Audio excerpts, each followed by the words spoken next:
سمونواله جمیله بیاس لومړنۍ افغان میرمن ده چې د هیواد په سطحه په یوه امنیتي حوزه کې د امرې په توګه ټاکل کیږي.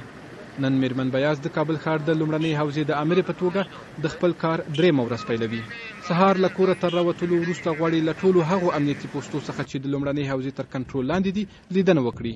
په پای کې میرمن بیاس د شهدای صالحین پوستې ته ورسېده چې د پوستې ساتونکو ته یې څو سپارښتنې هم درلودې او تر هغې وروسته جمیله بیاس خپل دفتر ته وخوځېده.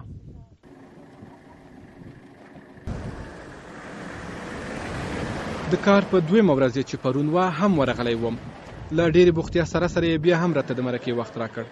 سمونواله جمیله بیاس په کال 1959 کې د پولیسو له اکاډمۍ څخه فارغه شوې او تر اوسه یې د پولیسو په چوکاټ کې پر بېلابېلو پوسټونو لکه د کابل د امنیه قمندانۍ د تحقیق په برخه کې، د کابل په هوایي ډګر او د نشهیي موادو پر ضد د مبارزې د مؤمنیت ترڅنګ په نورو برخو کې هم دنده ترسره کړې ده. از لیسه عالی سوریا فارغ شده بودم. ما به پهنتون امتحان دادم. به انتخاب دوم که پانزه انجینری بود کامیاب شدم. به اساس شوق علاقه که به یونیفرم پلیس داشتم، امی فاکولته یا پانزه انجینری خواستم ترک بگویم و رفتم شامل اکادمی پلیس شدم.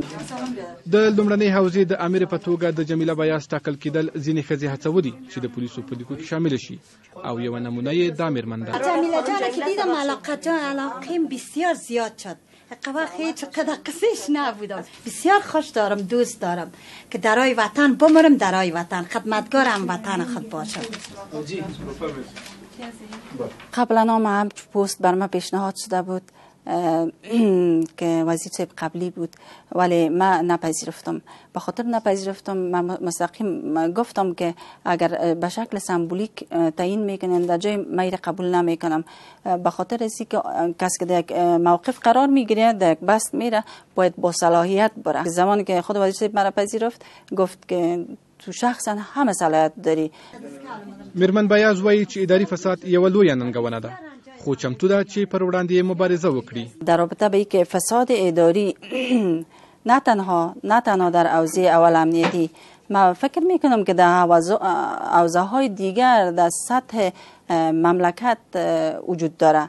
چون ابتدای کارم است و در پلیس که من وعده میتونم به مردم خود، من مطمئن هستم هر زن افغان چی در بخش پلیس یا در هر جایی که وظیفه اجرا کنه یک صداقت داره، یک شفافیت داره، قدر دست باز نداره که در طرف.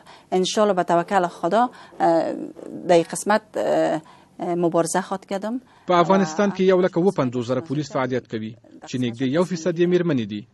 ښځې وایي دوی د ځینو ستونزو له امله نشي کولی د مسلک ته زده کړي.